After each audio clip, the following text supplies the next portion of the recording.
Are we in Fresno, California? I think we're in Fresno. Can't remember. Anyway, so we've got a little bit of work done in here. Not much for the day. We got a late start, back and forth to supply house and whatnot. We did get the gas line moved out. You can see down here, gas line comes through the floor. Sorry about there's no light in here, but that's gas line coming up from underneath. I don't know if it comes through underneath the floor or what's going on. Hopefully it's not in cement. But anyway, so we got it stubbed out. And then, of course, that is the hot water line that's coming up. And then down here you can't see it because we didn't open it up all the way because we didn't need to access that. All we needed to get to was the gas line down here. So that is out here and capped off stuff. So it's got a new drip leg on it right here. And then, of course, the cover plate. We did put some backing in there and then some silicone to close the hole, so that's good. Valve is on and off. The propane tank is still off to the home, so we're just going to leave it for tonight. The hot water, as you can see up there, is capped off. Cold water is capped off. Water is off to the home still, but we can't, walk away and leave anything open, assuming that, it doesn't get turned back on. So it's just capped off temporarily. That one right there, you can see the hole is drilled, big hole in the wall, and that'll get covered up by a plate. We stuff it full of a rag first to kind of fill it, and then at the very front, the front half inch of the hole, we silicone in, then we put a cover plate on the outside, and then this all goes away when you come back and you do your drywall repair. But so we got the pipe for that and the fittings for that. We're going to pipe that out of the wall hot, and in the cold, we're going to have to get that disassembled, get a coupling on it, and raise it up about 4 inches higher because we need to get by that pipe. So we'll do that in the morning because we don't want to start on that and have anything go bad with this iron pipe. It's a tight fit, so we don't know what's going to happen. We'll start on that first thing. We'll get it popped up, and then right over the top of it, same thing out.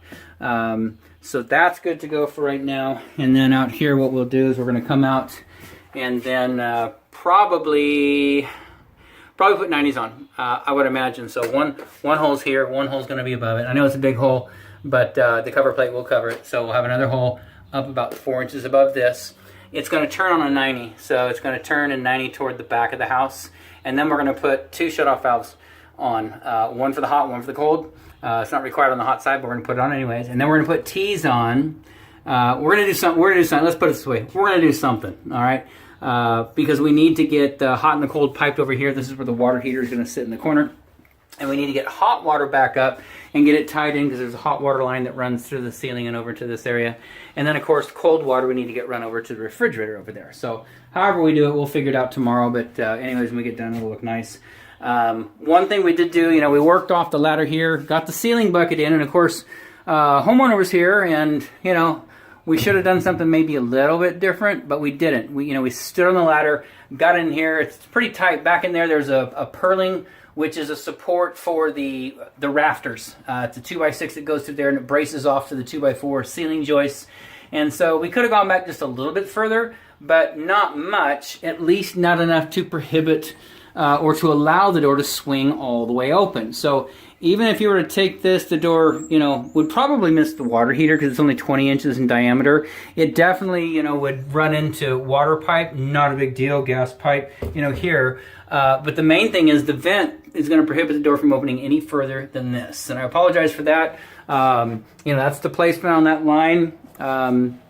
It could have gone back, let's say, maybe another 6 inches to another 8 inches, which would have been fine, but it still would have been, you see it right there, it would have been right here. So it's still, you're not going to get the door open with that venting in there, and the reason why, like I say, you're way on the back side of that purling back there, and we didn't want to have to get up in there and risk stepping through your ceiling and whatnot. Anyways, so that's where it is.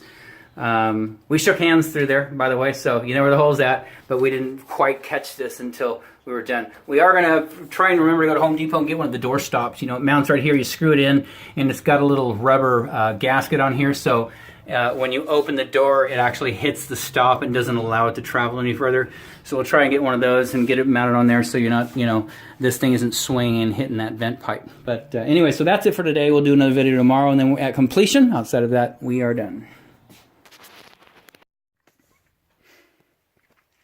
So here we are in Fresno, California, and we have just done a little bit of small remodel and mainly a water heater installation relocation.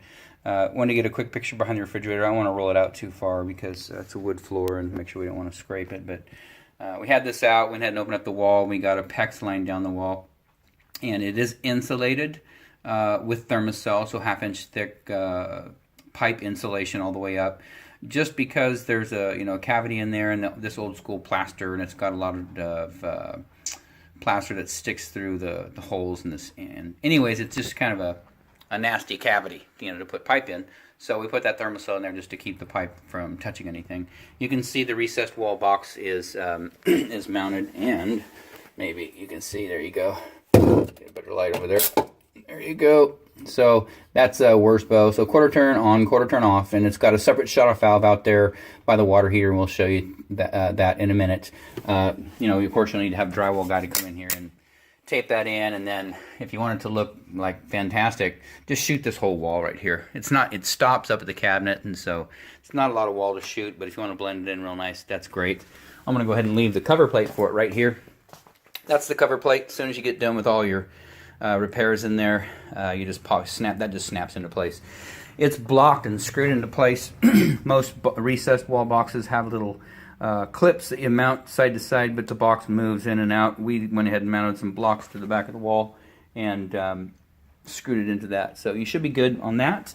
Up here we did make penetrations of the cabinet. We already talked to the homeowner about it, or actually we talked to Mark about it. And so up top, this wall is a bearing wall, so everything's braced off to it, and when we got up there we took a look at it, and it looked pretty chewed through, almost like, my best guess is termite.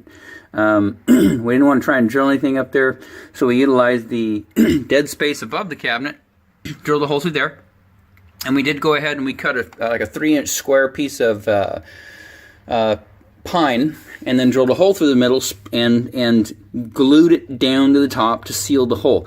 So there's no way anything could get in and out of the attic into this cavity. Additionally, we went ahead and put a bunch of caulking and then a split escutcheon there up on top to cover the hole up top, and then caulked the bottom closed right there. So you're good to go up here. Just wanted to show you the cabinet before we push the refrigerator the rest of the way back. So that's good. And then out in the garage, let's pause this just for a sec, and then we'll get right back to you. Okay, so not the garage, but the breezeway. In here is where the old water heater sat. So it's been demoed back, and we had to cut this wall all the way down. We just had it open up top a little bit, and we got the hot side out. Cold side, the pipe snapped off. That's how old it is. So the 90 wouldn't unscrew. It snapped.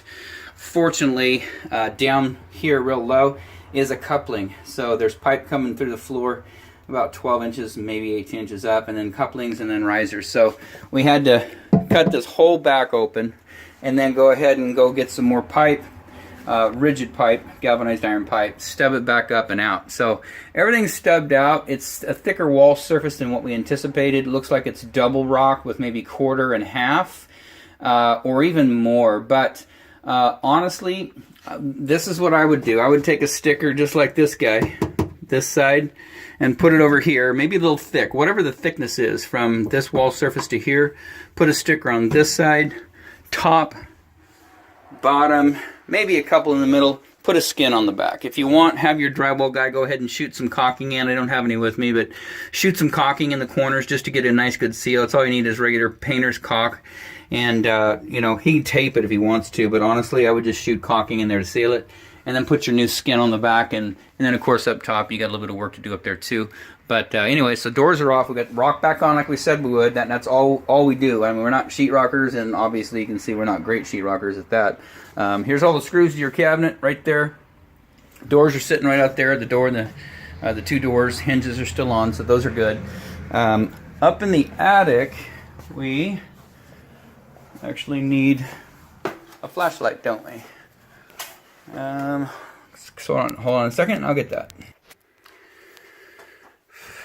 So here we are in the attic, and I'm not going to crawl back in there because it's really, really dusty in there, but back in there you can see that's where the half-inch line goes over to the kitchen, and it's strapped up. It comes up out of the ceiling, and then of course strap. Every 2 feet it's got a strap, and you can see that, and then strap here, a couple of straps just because it's coming underneath, and then we need to hop over this existing line and down, and then it makes a penetration through the roof. Now what we did there is we came through with rigid pipe. So both of these points of connection, we don't like taking PEX through any kind of structure, especially if it's this old like stucco plaster type ceiling. So anyways, both sides have come through with galvanized iron pipe and then adapters to the PEX, okay? And then that's some just real thick, snotty sealant that is actually designed for the roof, but it's real tacky, real sticky, real flexible, and that's going to seal those two holes even though we've got scutcheons underneath. So the one on this side over here, that's the cold water that goes over to the ice maker, and you can see that translates down to the far side over there, and I'll show you that all in a minute. Kind of a lot of pipes going on. And then the hot, this was existing. This pipe here, didn't know it was there until we got things pulled apart, and it goes over there and through into what I thought was the addition. Apparently that may have been the original existing home. So if this is a half-inch line backfeeding this home, that's not good, because this home over here has full 3/4 risers in the wall. The wall that we just showed you in there, that guy had full 3/4 inch pipe coming up out of the ground. So I don't know. I mean, I don't know what to say about that. Hopefully it's not backfeeding from here. The cold comes out of the ground, so that's full 3/4 cold. And I don't know what else to say. You know, we did tie it back in because it was tied into the hot line. So same thing, half-inch iron pipe to an adapter to the PEX, and this PEX flows infinitely better than this half-inch iron pipe, and then down to an adapter, and of course, you know, it's gooped in there. Not a pretty job, but it's in the attic, and we just wanted to make sure we had some kind of sealant. And again, you know, we've got escutcheons underneath to cover the holes. We did go ahead and cut out the ceiling and put this new ceiling bucket in. Got it mounted over to wood, both sides, with little tabs we cut down from the bucket. And then additionally, we did go ahead and grab a couple pieces of plumber's tape and screw it into the vent there and down to the wood. Reason being, we want to make sure this vent stays down and doesn't get kicked around or pushed up, because it's hard to come in here and put any kind of strapping in here with existing roofing in place. So you can see we got the nice clearance all the way around. You know, it's full 1-inch clearance around the pipe, which is required by code. We got it nice and cut out. It's cut out minimum, but it's clear, so we're good. That's a 3-foot vent pipe going through the roof. That part is good. And let me pause it for a minute. We'll shut that light off and close that door up there. And so out here, without getting up on the roof, we don't really want to get up on the roof. You can see the old jack over there, the bonnet, that's just in place, and that's not ours. That was the old asbestos vent that went up through there. The one to the, sorry, no picture there. The one to the right with the new cap on it and the storm collar, that's ours. And I apologize that we found some heat-rated primer, some Rust-Oleum, but we can only find it in black, and the rest of the house is brown. And I apologize for that, but that's all we could find, short notice. Anyway, so roof jack is in, and then we got it painted all the way around and primed. Additionally, on the top of the jack, so you can see the roof jack is one piece, and there's a little collar on top. The seam where the pipe comes through the roof jack is sealed with Henry's. It's a high temperature sealant.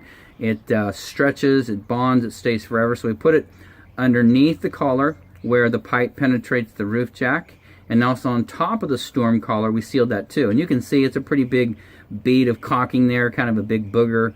It doesn't look great, but it's on there, it's clear, and so everything's painted, everything's sealed up there, everything looks good. So we're gonna leave that, and again, apologize for the black, that's what we had. You did one note on the water heater, so we have to come back out here. There's the relief line we talked about putting and getting out of the way, so it's pretty close to the wall. So we did pretty good. We filled that full of silicone or caulking or something, the hole that we drilled, then put a cover plate on it, and of course 90 down. And so that is the relief line for the new water heater, which sits here. Okay, and so this is what we've got on this water heater. You know, our first project was demoing the old 30-gallon that was in that closet on the other side of this wall. And we got the pipe up. So this is on the left. So this is the hot water line that's on the bottom. Cold water line is on the top.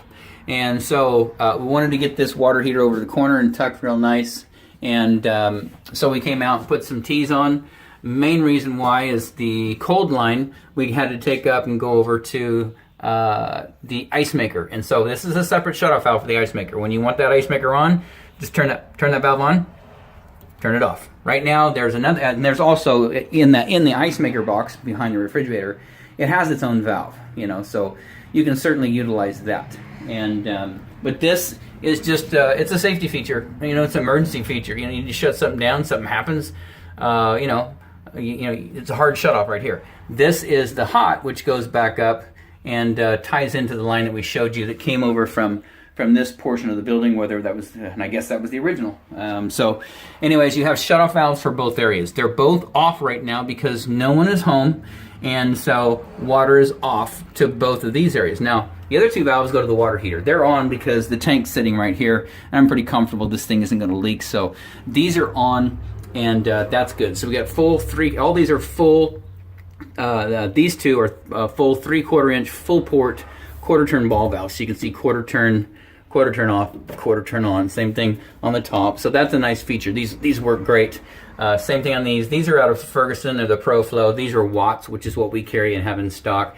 And then more iron pipe to get down. Unfortunately, you know, the waters are crossed, you know, because the hot is on this side, and we had to get, you know, the Falcon stainless steel connector over to here and tied in. So these are the corrugated stainless steel. They are the most flexible. They have the most volume. They're the largest inside diameter on the market. That's what we use. That's what we like. So that's what we've got on that. Same thing. So you can see the piping. Hot is on the bottom, cold is on the top. You know, so hot comes down, ties into the hot side. Cold comes down, ties into the cold side. Everything there looks good. We were here yesterday and checked it. There was no leaking. I'm checking it again right now. No leaking. So just monitor this. You know, occasionally come out and take a look. Make sure you don't have any weeping that's developed.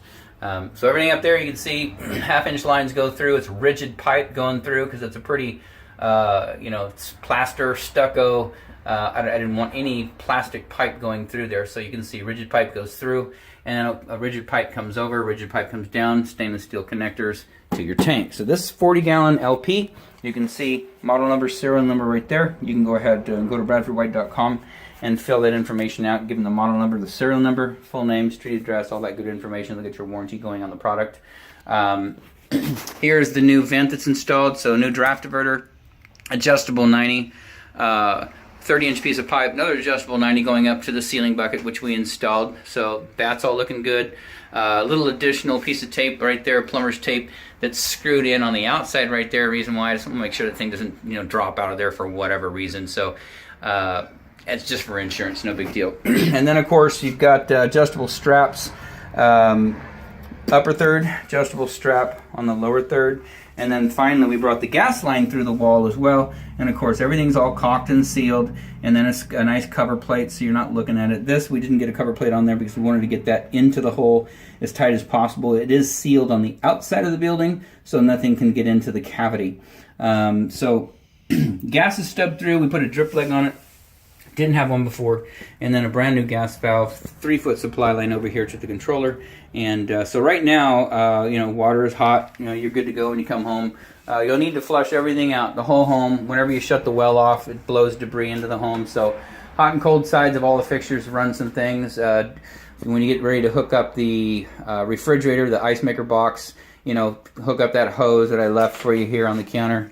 So I think it's a little 6 or 10 footer. You know, take that guy, put it on there, screw it onto the box in there. Go ahead and grab a bucket and blow about 5 gallons of water into it just to clear it out because I'm not sure what kind of shape the water's in. So everything looks good. You know, relief valve works. That's good. Draining outside. Burner, if I turn it up,